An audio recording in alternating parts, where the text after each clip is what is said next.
لانه متربي على اصول، وكل اللعيبه جايه بالاصول، واللي بيدخل من بره النادي الاهلي بيدخل في بوتقه النادي الاهلي وبيمشي في النظام بتاع النادي الاهلي. انا ما احبش اسمع كلمه اصل اوضه اللبس بقت زي الفل. احبش اسمع كلمه محمد رمضان. للمره الالف انا بقول لك انه محمد رمضان مكسب كبير للنادي الاهلي، سواء قعد يوم، قعد شهر، قعد سنه، ما يفرقش معايا.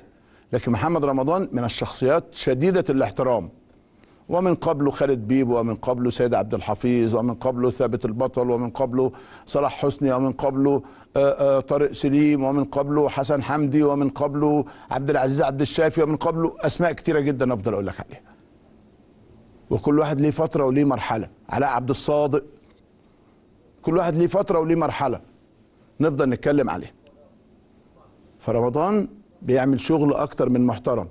راجل عايز يرسي اصول داخل غرفه الملابس، عايز يحط مبادئ موجوده دائما وابدا، عايز يحط لوائح، لانه كل شويه اللوائح بتتغير والامور بتتغير والحياه بتتغير. احنا لما كنا بناخد 1000 جنيه مكافاه كنا بنتنطط ونرقص. احنا كاس العالم لما وصلنا كاس العالم، الوزاره الدكتور عبد الاحد جمال الدين عليه رحمه الله ادانا 20000 جنيه وقال لك خدوها شهادات استثمار عشان تبقى خالصه الضرائب. طيب تمام. جينا ناخد المكافاه باتحاد الكره قال لك ايه يا مفتريين، انتوا واخدين 20000 جنيه من الوزاره، يلا مالكوش حاجه عندنا.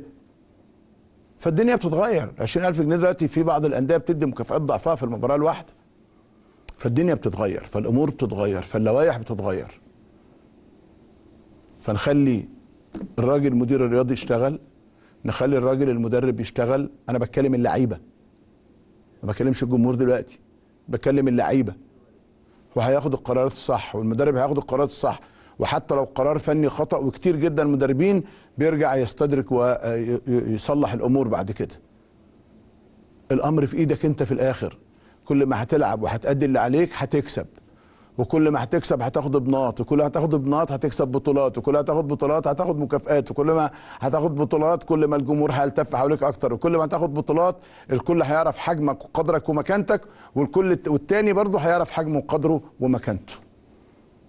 انتوا في النهايه انتوا الادوات، وانتوا اللي معاكم الادوات. انا بتمنى من الله سبحانه وتعالى، الرساله طولت شويه لكن حبيت اخرج بقى من قصه الجمهور، لانه دائما وابدا رهنا على الجمهور بيكون كاسب يعني.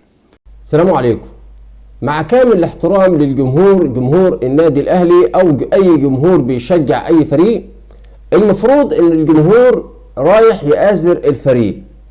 لو انت عملت عناء الانتقال من بيتك وركبت المواصلات ودفعت التذكره، فانت بكل بتعمل ده حبا في النادي اللي انت رايح تشجعه، وحبا في النادي اللي انت الكيان اللي انت بتحبه، وبالتالي انت بتشجع اللعيبه عشان تحقق الفوز. فمبدئيا لما تكون المباراه لسه ما بدأتش وانت رايح تشتم وتهاجم، يبقى انت مش رايح تشجع. ده مبدئيا. انت دلوقتي مباراه باتشوكا خسرنا وطلعنا وخلاص، وانت قررت انك تقاطع، انت حر، وتفضل في بيتك برضه انت حر. لكن لما تكون قررت ان انت تروح تشجع الفريق، يبقى انت مبدئيا رايح تشجع. لكن لما تكون رايح ولسه المباراه ما بدأتش ورايح تشتم وتهاجم، فبالنهايه انت بتشتم وبتهاجم بني ادم ممكن يزعل ويغضب زي ما انت بالظبط بتزعل وبتغضب. فما فيش ما فيش داعي ابدا انك تكون المباراه لسه ما بدأتش وتشتم. وده سلوك غريب على جماهير الاهلي، وانا بتاكد مليون في الميه ان القله المندسه المدفوعه المأجوره اللي لا تنتمي لجمهور الاهلي هي اللي قامت بتحريض جماهير على هذا الفعل. لان احنا شفنا فترات في سنين كبيره، انا راجل بشجع النادي الاهلي سنين طويله من عمري، كنا بنشوف كبوات اكتر من كده بكتير، والاهلي كان بيتغلب. اذكر في سنه من السنين في بدايه التسعينات الاهلي كان في الدوري السابع او الثامن واتغلب من طوب الارض، وكانت الجماهير بتشجعه، وكان في مدرب اجنبي اسمه مايكل ايفرت وجه النادي الاهلي، والاهلي كان مستواه زي الزفت. وبعدين تم اقالته واستدعاء انور سلامه، المدرب القدير المرحوم انور سلامه، وبعدها الاهلي بدأ يفوق. طيب احنا بقول الكلام ده ليه؟ بقول الكلام ده لان انت خسرت مباراه عادي، خسرت حتى بطوله مفيش مشكله، لكن انت طالما قررت ان انت تطلع من بيتك وتروح تشجع، يبقى انت رايح تشجع الفريق. تشوف رد الفعل بتاع الفريق هيكون ايه.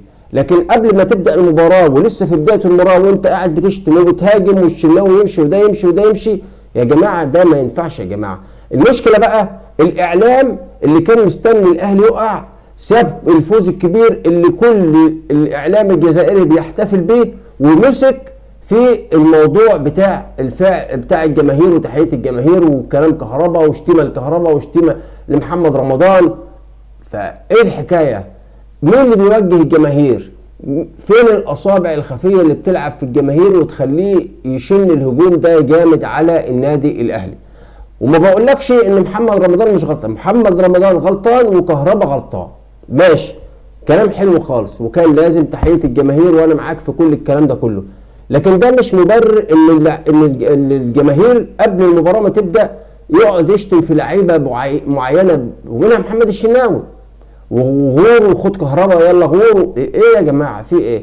عملتوا توتر جامد للعيبه قبل بدايه المباراه. الفوز اللي حققه الاهلي الفوز الكبير ده الصحافه الجزائريه والتلفزيون الجزائري والاعلام الجزائري بيحتفي بيه جدا جدا جدا وبيدي الاهلي مكانته الكبيره خالص، عكس ما هو موجود في الاعلام المصري. ضاعت الفرحه بالفوز الكبير، وده الهدف منه التاثير على مسيره الفريق في المباريات المقبله. الاهلي لسه عنده مباراه مهمه امام المصري البورسعيدي اللي انا في وجهه نظري هو من افضل فرق الدوري هذا العام مع سيراميكا كليوباترا، كل الاحترام لكل الانديه، لكن اقوى فريقين مع الاهلي دلوقتي قصاد الاهلي بينافسوا الاهلي منافسه حقيقيه، بيقدموا كره حقيقيه ما فيهاش بلطجه، ما فيهاش تعالي على الحكام، ما فيهاش ارهاب للحكام، هو المصري وسيراميكا كليوباترا. كله بقيه الفرق كلها بما فيهم المختلط بيعملوا ارهاب للحكام، انديه فاشله ما بتعرفش تلعب كوره ولا تواجه الخصم في الملعب، تبدا تعمل ارهاب للجماهير، ارهاب للحكام عشان يتم تخويفهم واحتساب العاب او عدم احتساب العاب ضدهم. انما الفريق المصري وسيراميكا الوحيدين اللي بيقدموا كره كويسه مع النادي الاهلي، فالمباراه مهمه جدا جدا للنادي الاهلي لاستمرار الصحوه، اعتلاء صداره الدوري العام، الحصول على 3 نقط من منافس مباشر حقيقي للاهلي هذا العام وهو الفريق المصري البورسعيدي. يا جماعه مع كامل الاحترام احنا عايزين نهدى شويه، ما نديش لفرصه لاي حد يوقع بين الاهلي وبين جماهيره. الاهلي بدون جماهيره ما يقدرش يكمل ويحقق بطولات، والجماهير بتفرح بالانجازات والبطولات اللي بيعملها لعيبه الفريق في الملعب. اتمنى شويه هدوء فقط.